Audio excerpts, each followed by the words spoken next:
You know that feeling when you learn just enough about something to think you're an expert? Yeah, it's a really dangerous place to be, especially when we're talking about sacred knowledge. So today, we're going to explore that exact moment, that razor's edge between gaining wisdom and taking a serious fall. We're navigating disagreement, authority, and the ethics of following. Let's jump in. Right, so once you start to get a peek behind the curtain, you see how scholars use evidence and logic. This question, it inevitably pops into your head. It's a little whisper from the ego, isn't it? And it feels so empowering, but it's also a trap. The real question is, how do we handle it? How do we answer that voice without falling for it? That's what we're here to figure out.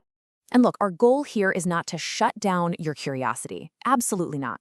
It's to channel it. We're going to walk through this together, answering that big question in a way that respects your intelligence while at the same time honoring this incredibly rich tradition. Okay, let's just be real for a second about where you are on this journey. You're at this incredible moment where you've started to see the matrix, you know?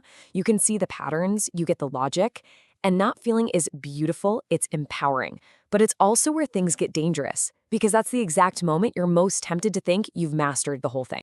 So, the very first step we have to take is to just map out the terrain. And what's the first thing you notice? Disagreement. It's everywhere. And for a lot of people, that just looks like pure chaos. It feels like a flaw in the system. But what if I told you it's not a bug? What if it's actually a feature? The classical term for this is ikhtilaf, and it is absolutely not a free-for-all. I mean, just look at the definition here. It's so precise. We're talking about multiple valid outcomes that are produced by qualified minds who are all operating within a set of shared rules. See? This isn't chaos. It's actually a highly structured system. And this chart just breaks it down perfectly. On one side, you see that ikhtilaf is a feature. It's a built-in flexibility, a mercy, that allows the tradition to breathe and adapt without collapsing. On the other side, you see what it is not. It's not some kind of spiritual buffet where you just pick and choose whatever ruling feels good to you. It's not about your personal intuition. It's principled diversity, not just random preference. All right, so if this whole system of disagreement is navigated by qualified minds, well, who are they? This gets us to a really crucial point. Authority is not the same thing as having a strong opinion. It has to be earned. And wow, this is a distinction we all need to get. Look, any of us can learn to understand a ruling. We can read about it, follow the logic, maybe even explain it pretty well to someone else. But that's like being able to appreciate a beautiful symphony. Deriving a ruling, that's like being the one who can actually compose the symphony. They are just worlds apart. So what does it actually take? What's the real barrier to entry to be able to derive law directly from the sources? What separates the student from the master, the fan from the composer? I'll tell you this much, it's not just about being smart. The qualifications, they are absolutely staggering. The tradition actually has a specific title for this level of authority, a mujtahid. And this isn't some fancy name you just give yourself. It's a rank, a station of immense knowledge and terrifying responsibility. It's recognized by your peers, and it grants you the authorization to perform what's called ijtihad, independent legal reasoning. And just look at what it takes. This list right here, this is a lifetime of devotion. We're talking about a complete, exhaustive mastery of the Arabic language, total familiarity with the Quran and Sunnah. That's hundreds of thousands of reports. Knowing the entire history of every major issue. But maybe the most important qualification is the last one, a deep moral restraint, a profound fear of getting it wrong.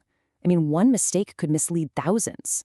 It's really no wonder that true mujtahids are so incredibly rare. Okay, so if almost none of us are going to qualify as a mujtahid, then what are the rest of us supposed to do? Well, this brings us to one of the most misunderstood concepts today, taqlid, which is basically following a school of thought. It gets painted as this blind, unthinking imitation. But what if its real purpose is to be a safety rope, connecting us to those guides who've already climbed the mountain? Let's just completely reframe how we think about this. Taqlid is not an intellectual failure. It is an ethical choice.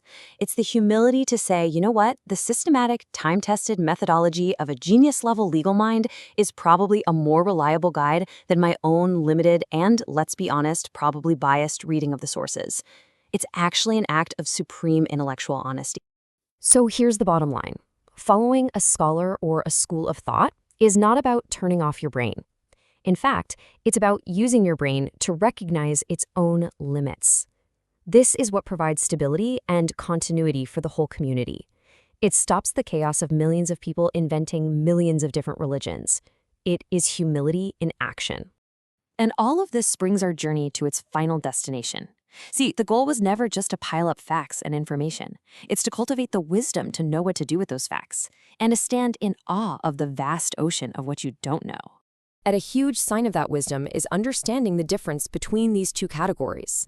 On one side, you have what's qat'i, defining, clear-cut, unambiguous. And on the other, you have what's dhanni, probabilistic, open to interpretation. Think of it like a house. The qat'i things are the foundation and the pillars, like the 5 daily prayers. There's no debate there. The dhanni stuff, that's all the space inside the house, the furniture, the layout, the decorations. That's where you have room for valid differences of opinion. That's the space for ikhtilaf. And right here, this is where so much of our modern-day conflict comes from. We get into really deep trouble when we take a probabilistic issue, a piece of furniture, and we treat it like it's a foundational pillar of the house. Or, even worse, when we take a pillar of the religion and we act like it's just a piece of furniture that's up for debate. Both of those are signs of a deep immaturity. So after this whole journey, what's the goal? What's the end game here? Well, it's not to become some sharp-tongued debater online, always looking to refute people. The real goal is to become a disciplined learner, to be a respectful navigator of difference, and maybe most importantly in our age, to be someone who knows when the wisest thing to do is to just be silent. And that's really the heart of it all. In an age that screams for constant content, hot takes, and opinions on everything, choosing silence out of humility and respect for the depth of knowledge, that's not a weakness.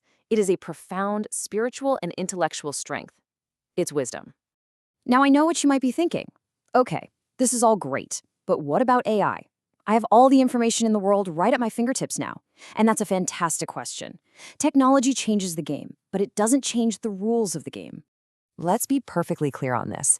AI is an unbelievable tool. It can do the work of 1,000 research assistants, pulling up sources and comparing opinions in seconds.